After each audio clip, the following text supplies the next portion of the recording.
I'm Dr. Bob Graykowski, creator of the Better Brain Blueprint. Welcome to another edition of Master Mindset.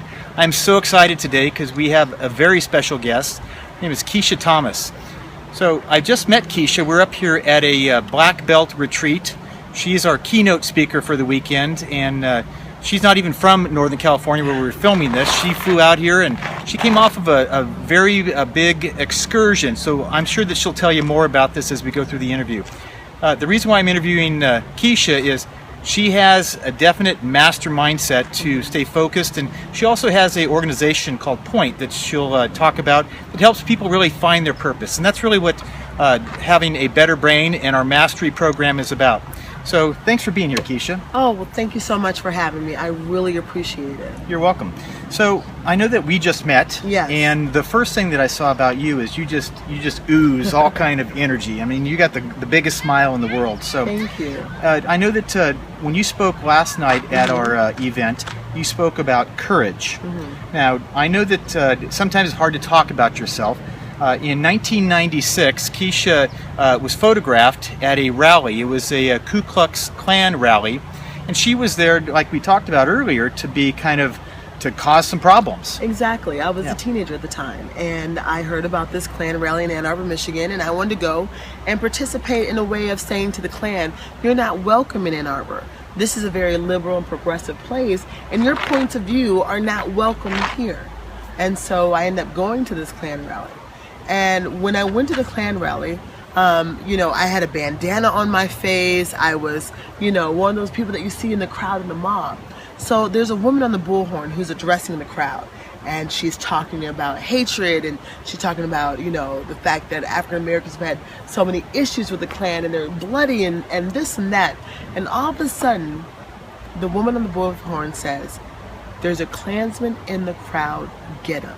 The whole crowd turns and rushes towards this Klansman. Now, I wanted to run towards him too, but I wanted to run towards him and yell at him and say, what are you doing here? Or why do you feel this way? Or how come you have so much hate? But in the moment, something changed. In a moment, a man hit this Klansman with a sign. Next thing you know, he's down on the ground. He's surrounded by people, and people are starting to kick him in the face. They're starting to stomp him. They were going to kill him. Well, I know that in hearing the story, that moment of decision, it changed something in you just from because you were there to cause problems. Right. And one of the reasons we want to create a mindset is that unfortunately there's so much hatred and so much misunderstanding in our world. And if we can change our mindset and bring it down to our heart and really connect our mind and heart, our world would be a whole different place. And you've already created some changes with just that. In fact, she was in a picture, and I'll let you kind of share that. So, and the moments when they were starting to beat him and hit him with the signs and kick him and they were going to kill him, something just clicked in me. It felt like two angels had picked my body up and laid me down on top of this man. I'm no one's judge, juror, or executioner. We're all Americans, and we have the right to say whatever we want to say. I may not agree with you, but I have the right to say it, or you have the right to say it. But I don't have the right to put my hands on it. And in that moment, it was, you talk about decisions being made, and then there's just reactions that are made. I had no time to think. It was just in this moment, this is what needs to happen. And I know in my heart that this violence has to stop. It was instinctive and emotional. Emotional moment. Yes. So a picture was taken of you in 1996 when this rally, and it was the picture in Life magazine, Picture of the Year. And you'd shared with me it's one of the number 57. 57 most influential photographs in American history according to the Roosevelt. And when you look at where they put this picture in the category of the migrant farm worker, lunch on a skyscraper, the kiss in New York, those are pretty powerful American images. And I'm honored to be there. Sure.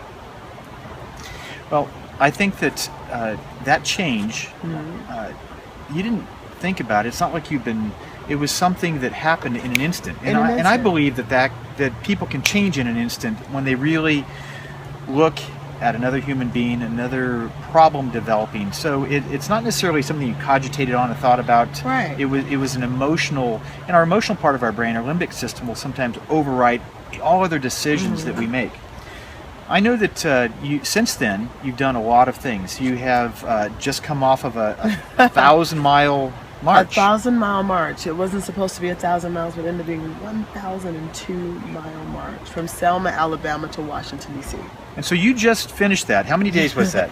46. So 46 days. 46 days. And from what we talked about, you did this 46-day march, Yes. walked the whole thing. Yes. How many people were involved with that? There were, all in all, it had to be thousands. So what would happen was people would come, march for a day. We had the whole Reform, well, not the whole, but we had a huge representation from the Jewish Reform Network, or the Jewish Reform rabbis, and it was amazing. They would come in, fly in, and they'd carry the Torah. We would carry the Torah the whole way from the beginning to the end, but it was just amazing to see all the different groups of people that came and touched and marked. We had Muslim people that came and touched, Jewish people that came and walked, Christians that came and walked, all in the name of justice. Sure. And we called it America's Journey for Justice. It was America's Journey for Justice with the NAACP. And one of the hashtags was Zedek, which means justice in Hebrew. Okay. So I know that one of the things that you literally just finished this march, from what I heard, and Yes. finished it, got on a plane, and came out here for this Yes. Black Belt Yes. week retreat we have going on. Yes. I appreciate you taking the time to do that, and you've been greatly appreciated with the group, and everybody loves your energy. I know that you mentioned last night a thing called Point. Yes. So tell us a little bit more about Point. Well, Point's a nonprofit that I'm going to be starting, and Point stands for Purpose, Opportunity, Independence, and New Thinking, right? Right. So everybody has a purpose in life. With the right opportunity, you can become independent and have a new way of thinking. So people said, okay, Keshia, you have the platform to start whatever nonprofit you want. Why not start a soup kitchen? I said, no. Not that there's not a place for soup kitchens. But if I feed you soup, then I have to feed your kids soup. But if I help you find your purpose and your passion in life, you inspire your family, you inspire your community, and you make changes. And that's what I want. I want to be able to inspire or to help someone get on their own 2 feet. Oftentimes, you can help somebody thrive in poverty, or you can help them thrive independently. So I know that in finding a person's purpose, I know that when in dealing with patients for over 30 years, that I see a lot of illness when a person feels off purpose, like they're not living their true life. And a lot of chronic disease comes from chronic stress. And if you're in that constant fight or flight, it's survival mode, you're sick. Yeah. And that not only affects that person, but it affects their family, it affects the economy of that family, it affects the economy of the nation. So if you start and get really back to what's most important, getting each of us more on track with our own natural God-given purpose, Exactly. and find that purpose, and then start to nurture that and grow that step by step, that can make a huge transformation, not only for that family or that community, but for our world. Absolutely. People feel disconnected. They feel like they're going through the grind, not really living a fulfilled life, and that's what it's all about. So this incident almost 20 years ago, and then, so what motivates you? What drives you? Well, there's a lot that motivates me. So I've been really active in Sandra Bland, the woman in Texas that was pulled over illegally. I've been put into a jail cell for God knows what, and I've been really active in justice. The pool party incident that happened in Texas, where the police officer had his knees and dragged a girl to the ground and had his knees in her back. In Baltimore, on the streets, working with the kids. And I really am passionate about that, because these kids that are protesting, right, I have one message for them when I go out there. I say, listen, if you want to chain yourself to the police door, I am with you all the way. We will get arrested for civil disobedience. Absolutely. But if you punch someone in the face, nobody's going to think that you did that for injustice. You'll be just another urban kid with a record that punched someone in the face. And therefore, when you look down the lines, it's going to be harder for you to get a job. It's going to be harder for you to deal in life. You're going to have this record that's going to follow you around. So yes, let's change the system. Absolutely, it needs to be changed. But let's do it in a way in which you are not labeled. You are not hurt by what you're trying to do. Like, don't let what you're trying to do, the actions, outshine. Sure. You So know? when you're leading yourself by example, Yeah. then people will take notice. I know that one of the things we want to do with our programs are to get really people more into mastering their own state. Yes. And when you're not mastering your own state, that's where violence and all these things erupt. Absolutely. When I was on this march, this is a good example of a trick that I used to master my own state, if you will. We're on this march and we have some different people that are flying in from the country. And, you know, we've got people that are going by, you know, with Confederate flags, giving us a finger, this and that. And so this one woman comes up to me and says, Keshia, how do you do this day in and day out? And I said, well, what are you focusing on? There might have been 2 incidents that happened. But did you see all those other people that waved at us? Did you see the little kids that came out that waved at us? Do you see the people that come out and bring us water as we walk down the street? Did you see the people that were honking the horns? Do you see what I'm saying? Like, what you focus on.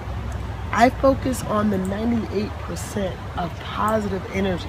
Yes. And not the 2% that took us down. The 98 is a powerful number. I know that the chants that you were doing, Yes. you know, when you're chanting, a lot of times there can be chanting that's negative or violent or and that creates more opposition. That creates more opposition. You're absolutely right. So I was careful when we were at intersections. Now there's a chant from North Carolina. There's a man by the name of Reverend Barber that does more on Mondays that I met. Absolutely fabulous. Laurel and just a few others out there. And one of their chants that I borrowed was forward together and not one step back. So I would say forward together and your response would be and not one step back. Absolutely. Yes. And that can transcend to so many different things. Yes. So many different things. And another one from North Carolina that I really love is that they say that this is a movement, not a moment. Yes. That means, like, when the channels change and the new story comes up, don't lose interest in the justice that we're fighting for. Yes. But my favorites came from these kids. And they would tell me, show me what diversity looks like. And your response would be, this is what diversity looks like. And I would say, show me what love looks like. This is what love looks like. So you imagine when you're going through an intersection, you're chanting that. Yes. You know, I'm putting out positive energy. Yes. Love, hope, respect, power. My response is a lot more positive. Yes. Well, I commend you on just your passion and your focus. I mean, there's been a 20-year period of time, and I know a lot of things have taken place in that period of time. But what's great is that moment, that significant emotional event. We, at our retreat last year, we talked about I See You. And, you know, our theme was like Avatar and that movie I See You, so I connect with you. And so that specific emotional event that you helped save a Klansman. I mean, you could have been just ridiculed at the deepest level by people that were there, your family, but yet I think that significant event for you, but also 20 years later, it's touching our group. It's touching people. In our society right now, we need more of that. We need less opposition and more just moving toward love, toward diversity and acceptance. And you know, I tell a lot of young people this, that I didn't always get, and I still don't always get a lot of positive feedback for what I did. Sure. But when you stand up and you make a decision, whatever that decision may be, you have to live with the consequence of it. Now, do I ever regret what I did? Absolutely not. Absolutely not. And when you're a person of courage, you take the good and the bad. But you know, at the end of the day, I tell a lot of people, there was a Klansman that was there, right? I saved his life. But the people around him that would have killed him would have been murderers too. Yes. So now their life and their course of life would have been different. And then the man, his son, who came up to me and thanked me. Now, if we would have killed him, the mob would have killed him, do you think that would have broke the chain of racism in his family? No. It So probably would have just escalated the whole process. Absolutely. And I think that the reason why I wanted to get your words for this master mindset is because you have this so ingrained in your mind and your heart that you want to make a difference. Absolutely. And it's not about hatred. It's not about fighting and screaming and yelling. It's really about people coming more together. Right. And I think that if people could have that mindset, do you do something as a daily ritual, or that just keeps, or you just genetically positive? I think I'm just genetically this happy person all the time. But you know what? I will tell you this: you have to get toxic people out of your life. Absolutely. I know a difference. If you're in a bad relationship, if you're, at a job that you hate, I am not the same person. Yes. It's the toxic people, and I will cleanse that. So I would rather sometimes be by myself than be by people that are negative, because that energy just drags on you. Yes. It emotionally drags, and especially, you have to be willing to walk away from people that are not. You can love them from afar. And that goes for anybody. That goes for, whether it's your immediate family or, a relationship that you have to break up with because this isn't leading you in a good place. Yes. And no matter how hard you try, you cannot change anybody else, right? You can't say, okay, I'm going to change. I love you so much. I'm going to change you. Yeah. It doesn't work like that. We can only change ourselves. You can only change yourself. Yes. And then you're this light, and then step away. And then when they want to come or want to change, you're going to be around. But when they're in that toxic area, don't stay there with it, because it chips away at your soul. And you have to be very protective of this. There was a book back in the 80s, it's called Power versus Force. And they actually quantified different energy levels, and hatred and anger and disgust were below about a 250 vibration. Courage is at 250. And above that, you start to get into acceptance. And then the highest vibration is compassion and love. So I think that if you have your mindset that you're coming from compassion, from love, from joy, from nurturing, as opposed to coming from anger and hatred, you bring your own energy down that brings the whole group down. So I commend you, because you bring the energy up, you bring the light up, and so I can just see our interaction with the people this weekend that you've brought a great light to our event this weekend. So thank you so much. It's my honor and my pleasure. Thank you. Are there any closing words you might want to say before we go on to the next venture that you're going to go? You want to talk about point? Well, I do have some closing words, and and this is for just in general of everyone. On this march, there was a man that passed away. His name was Middle Passage, and he died on the 12th, marching right before we got into Washington, D.C. And I did this video, I remember, on day 6, and I said, you know what? Because in the South, the cemeteries are very close. They're not, like California, where they're back away. They're very close. They come out, by the church or by the yard or whatever, and this and that. And I said in this video, nobody is getting out of here alive. You only have one life. One. Yes. What are you going to do with it? How are you going to choose to live your life? How are you going to choose to make an impact on this world, on others? So I advise or encourage people to take a step back and to think about that. Good closing words of wisdom. Thank you. Thank you. Thank you, Keshia. It's a joy to spend some time with you this weekend. We're going to be getting some more information. So as POINT continues to evolve, and it stands for, again, Purpose, Opportunity, Independence, and New Thinking. So with our master mindset, we want to have a new level of thinking, and Keshia, we want to give you all the energy and support that you can help people, because you are a definite light and you're a mover and a shaker. So thank you so much. So we'll see you next time on another edition of the Master Mindset. Thanks again for being with us, and thank you, Keshia. You're a joy. Thank you. Bye-bye.